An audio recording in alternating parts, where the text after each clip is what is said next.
घेवोनिया तयासी जवळी साई प्रेमे तया कुरवाळी साश्चर्य झाली भक्त मंडळी पाहोनी नव्हाळी बाबांची पूर्वजन्मीचा लोभ परम स्मरला साईस आले प्रेम पाहुनी तयांचा पशुजन्म कळवळा अप्रतिम उपजला 2 रुपये जिची किंमत 3 अथवा 4 तिजप्रत देती बाबा 16 हे विपरीत पाहोनी हो चकित तात्याबा देई वाणी घेई प्राणी ऐसे प्रत्यक्ष देखूनी नयनी तात्यासह माधवरावांनी धिक्कारिली करणी बाबांची दोहोंच्या माला 16 का देती बाबांस पैशाची किंमत का नव्हती की ते यथेच्छ काहीतरी करीती ऐसी ही उपपत्ती बैसेना दोघे अंतरी बहु चडफडती ऐसा का बाबा हा सौदा करीती दोघेही बाबांस दूषण देती ही काय रीती सौद्याची ऐसे कैसे बाबा फसले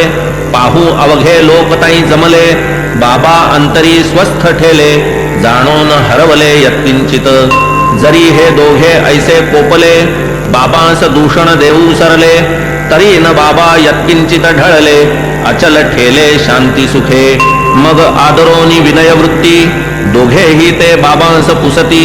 ही काय उदारपणाची रीती रुपये 32 गेले ना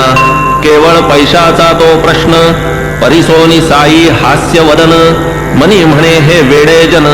कैसे म्या समाधान करावे परी बाबांची शांती विलक्षण स्थैर्य न ढळे अनुप्रमाण हेच परम शांतीचे लक्षण आश्चर्य अवघे जण करिताती क्रोध नाही जयाच्या गावी परम शांतीच जो अनुभवी भूतमात्री जो भगवंत भावी कैशी त्या शिवावी अविवेकता विवेक दृष्टीचे जे निधडे क्रोध येऊन देती पुढे विपाये जै हा प्रसंग जडे भांडार उघडे शांतीचे अल्ला मालिक निरंतर ध्यान तयाचे कायवानु महिमान चरित्र अगाध आणिक गहन अतिपावन हितकर ज्ञानगर्भ वैराग्य निधी निज शांतीचा जो उदधी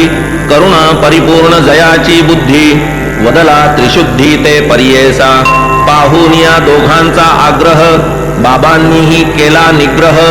ज्यामज बसाया ठावना गृह त्यामज संग्रह किमर्थ म्हणाले जाऊनी दुकानात